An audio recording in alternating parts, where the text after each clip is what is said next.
On my wedding day, in front of everyone, my wife slapped me, all because I didn't give up my seat for her mother. She then demanded that I apologize to her or leave the wedding. Without hesitation, I walked out, leaving everything behind. Now, she's frantically calling me, begging for forgiveness. The grand hall shimmered with golden chandeliers. The scent of fresh roses and expensive perfume filled the air. Laughter and whispers of excitement echoed off the marble walls as guests took their seats, dressed in their finest attire. It was a wedding straight out of a dream, elegant, extravagant, and attended by the crème de la crème of society. Cameras flashed, capturing every moment, every smile, every stolen glance between the bride and groom's families. I stood at the altar, my suit pristine, my tie perfectly knotted. Every detail of this day had been meticulously planned, down to the color of the napkins on the reception tables. It was supposed to be perfect, our day.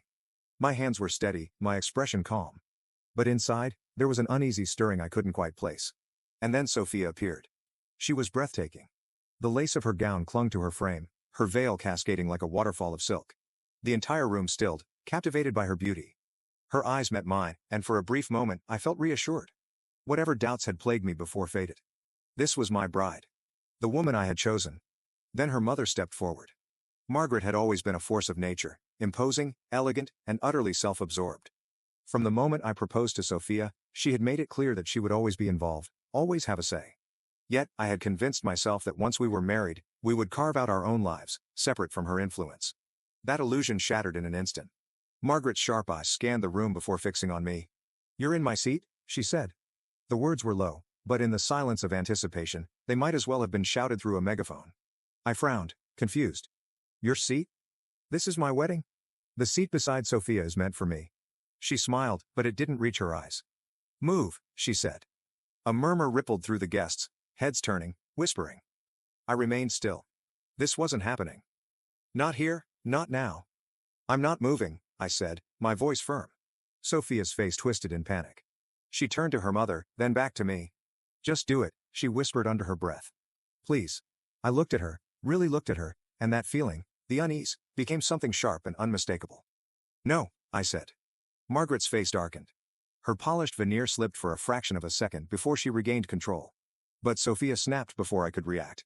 Her palm struck my face, a loud, resounding slap that threw the silence. Gasps erupted. A few guests stood in shock while others whispered, some shifting awkwardly in their seats. The cameras caught it all. I did not move. Sophia's chest heaved. Her hands trembled at her sides. Her eyes were wild, a mix of anger, desperation, and something else. Fear. "Apologize," she demanded. My cheek burned. But the sting wasn't just physical, it was the humiliation. The sheer disbelief that my bride, the woman who had sworn to love me, had just publicly disrespected me in front of hundreds of people. I glanced at her mother, standing tall with a small, victorious smirk on her lips. And in that moment, everything became clear. I had ignored too much. The way Sophia never stood up to her mother, the way decisions about our future had always gone through Margaret first, the way I had never truly been the priority. I was just another piece in their perfect little puzzle. The weight of realization settled in my chest like a stone. I adjusted my suit, straightened my tie, took a slow, measured breath, and then, with a calmness that silenced the entire room, I turned and walked away. I didn't look back. The sound of my footsteps on the marble floor was drowned out by Sophia's hysterical sobbing. Margaret's voice rose in anger, berating her daughter.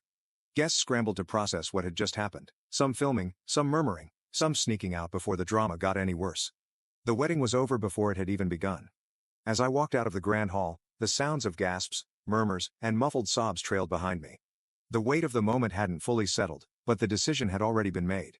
My face still burned from the slap, but the sting wasn't just physical. It was something deeper, something that gnawed at my pride, my dignity.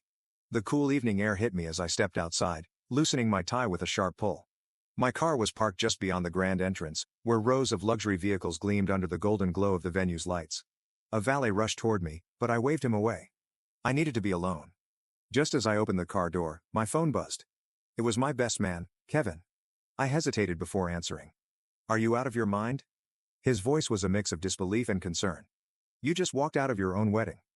"She slapped me in front of hundreds of people," I said evenly, gripping the steering wheel but making no move to drive. Kevin sighed. "Yeah, I saw that. Everyone saw that." There was a pause, then he added, "But man, this is huge." I didn't need to check my phone to know what he meant. Social media, live recordings, photos. The wedding that was supposed to be a perfect union had turned into a public spectacle, a disaster. "What's happening in there?" I asked, though I wasn't sure if I even cared. Kevin exhaled loudly. Sophia collapsed, full-on breakdown. Margaret's losing her mind, yelling at everyone. Guests are taking sides.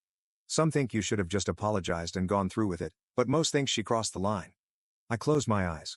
Of course, there were people who would say I should have apologized, that I should have swallowed my pride, let it slide, and taken my place next to my bride.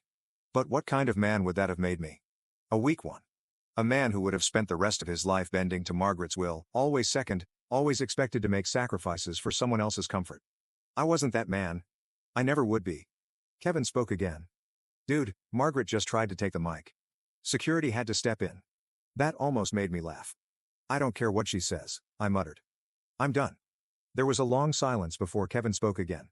Then I'll handle things here. You just... He stopped. You should probably turn your phone off. Man, it's everywhere. I didn't need more details. I ended the call, shut my phone off, tossed it onto the passenger seat, and let my head rest against the steering wheel. For a moment, I just breathed. The night stretched before me like an open road, uncertain, unexpected, but mine. Then, without another glance at the venue, I started the car and drove away. Inside the wedding hall, chaos erupted. Sophia sat on the floor, her white dress pooling around her like a fallen angel. Tears streamed down her face, mascara smudging as she let out shaky sobs. I didn't mean to, she kept repeating, her voice broken. Margaret's voice boomed over the chatter. Get up, Sophia, this is exclamation mark. Her mother stood above her, eyes blazing, hands clenched into fists. Her perfect, composed exterior had cracked, revealing the rage beneath. You let him, you, Margaret hissed, pulling Sophia up roughly by the arm. Sophia shook her head, her lips trembling. I didn't think he'd actually... You slapped him. Sophia's father, James, his deep voice carrying across the hall. He had been silent until now, watching everything unfold with barely concealed disappointment. He ran a hand through his graying hair, his jaw tight. What the did you expect? Sophia flinched, her lower lip wobbling. I was just upset. He should have listened. He should have left you the moment your mother tried to control him, James said coldly. Margaret whipped around, eyes flashing. James, no. He snapped. Enough, James snapped. This is on you, Margaret. You've spent years making her think she could have everything exactly the way you wanted it. You raised her to believe that your word was law. Well, guess what? The man she was supposed to marry, he's not like us. He wasn't going to bow down to you. Sophia in her breath, staring at her father in shock. Margaret's face darkened, but James wasn't finished. He gestured to the guests, who were still watching, whispering, filming. This is what you've done. You've ruined our family's name. And you... He turned to Sophia. You've ruined your future. Sophia broke down completely, but Margaret, even in the face of disaster, wasn't willing to admit defeat. This isn't over, she hissed, eyes narrowing. He'll come back. James let out a short, humorless laugh. If you really believe that, you're more delusional than I thought. Meanwhile, social media erupted. Mobile phones were trending now with headlines like Runaway Groom, The Slap Wedding, Respect is Earned, and Breaking News. The most extravagant wedding of the year ended in shock as the bride slapped the groom. Watch the full clip here. Comments poured in. She lost a good man. For what? Money moves. But I would have left too. Respect goes both ways. At Toxic King 69. Why do I feel like the mom is the real villain here? At Feminine Queen. He should have it up. A slap isn't that serious. At Mies No Nonsense. Bet she's regretting it now. I parked my car by the beach. The waves crashed against the shore, a soothing rhythm in contrast to the storm I had just walked away from. For the first time in months, I felt free. I didn't know what would happen next, how the world would spin my name into their narratives, how Sophia would handle the aftermath. But none of that mattered, because for once, I wasn't fighting for control.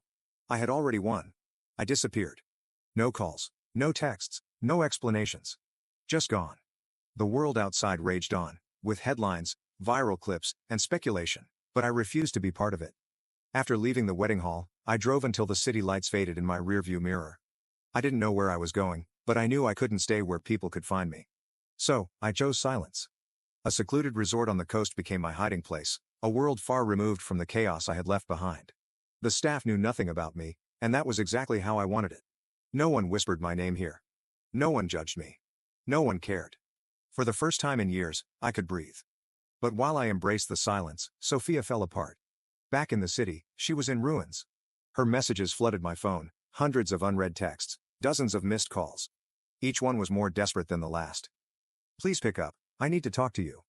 I made a mistake, please let me explain. I love you, don't do this to me. I can't eat, I can't sleep, everyone's turned against me. Please, I just need to hear your voice. Her last message had come 2 days ago. Are you really never coming back? I had no answer. The world had seen her for who she was, entitled, explosive, unapologetic. Now, without me to shield her, she was drowning. Social media tore her apart. The bride who slapped her groom. The slap wedding was still trending. A relationship expert went on live TV and said, any woman who slaps her husband before the vows doesn't deserve the wedding. People started making memes about her. Some were bad, others were brutal. She had become a joke. Even her father wanted nothing to do with it. James had been publicly silent, but behind closed doors, he made his feelings clear. He distanced himself from his own daughter, refusing to defend her actions. The wealthy families who had once respected them now whispered about the scandal. Deals were quietly pulled away. Partnerships were suddenly cancelled. Sophia wasn't just heartbroken, she was ruined. But Margaret was different. She still refused to admit defeat. She told everyone that I was weak, that I had overreacted, that if I had been a real man, I would have understood that Sophia had only lashed out in stress. Her interviews were carefully orchestrated. She never apologized, never admitted that her interference had driven me away. Instead, she called it a misunderstanding, telling reporters that I would come back once I had calmed down. Margaret thought I was still part of her game. That was her mistake. Kevin was the only one who knew where I was. He called, but I rarely answered. When I did, he always had something new to report. Dude, Sophia's still spiraling, he said one evening. I don't think she's left her apartment in days. I leaned back in my chair, staring at the waves crashing against the shore. Not my problem, I said. She's miserable, man, Kevin added. I took a sip of my drink, letting the cold liquid burn down my throat. That's not my problem either. Kevin exhaled into the phone. You really don't care? I was silent for a moment. I don't know what I feel. Because the truth is, I did care. Or at least, I had. I had loved her. I had planned a future with her. I had ignored all the warning signs because I thought love could fix everything. I was wrong. She's still trying to call you, Kevin added. I sighed. I know. And Margaret's out there pretending like nothing happened. She even said in an interview that you're just taking some time and that you'll be back soon. I smirked at that. Then she's in for a shock. Kevin chuckled. Yeah, I figured as much. He hesitated, then said, look man, what happens now? I'd been avoiding that question, because I didn't know. All I knew was that I was never going back. Sophia had crossed a line, and once that line was crossed, there was no undoing it. I wasn't just taking time to think. I was making peace with the fact that the life I had planned was over. That Sophia and I were over. That there was no fixing this, ever. And the sooner she realized that, the better. Because I had no intention of answering her calls, no intention of responding to her texts, no intention of ever looking back. I had ghosted her, and that wasn't going to change. The ocean breeze was different at night, calmer, quieter, carrying only the soft sound of waves rolling against the shore. I sat on the wooden deck of the small beachfront villa I had rented, staring at the dark horizon, letting my mind drift. The past few days had been a blur, a mixture of silence, long walks, and an avoidance of anything that reminded me of her. But avoidance could only last so long, because the truth had finally caught up with me. I had been blind. Maybe I had always known deep down that something wasn't right. Maybe I had ignored the warning signs because I wanted so badly to believe that Sophia and I were different. That we were more than just another power couple, another business deal disguised as love. But love was supposed to feel effortless, and ours never had. It had always been a fight. A fight to prove myself, a fight to be seen, a fight against the presence that had been lurking over our relationship from the beginning. Margaret. The more I sat with my thoughts, the clearer it became. Sophia had never been in control. She had never made a single decision without her mother's approval. Every aspect of our relationship had been shaped by Margaret's opinions, her expectations, her silent, looming influence. And the few times Sophia had tried to stand on her own, Margaret had always pulled her back in. I thought back to all the moments I had dismissed as small things. The way Sophia always asked for Margaret's input before we made any big decisions. The way her mother micromanaged our engagement party, deciding who was invited and even choosing Sophia's dress. The way Margaret had forced her way into our wedding planning, treating it not as a celebration of love, but as a business event. And then there was the most obvious sign of all, the moment Margaret demanded I vacate my own seat at my own wedding, and Sophia had slapped me for refusing. That was when it clicked. I had spent months telling myself that Sophia was different from her mother. But that wasn't true. Sophia had been raised to believe that Margaret's word was law. And when I refused to bow down, she had reacted the only way she knew how, by trying to put me in my place.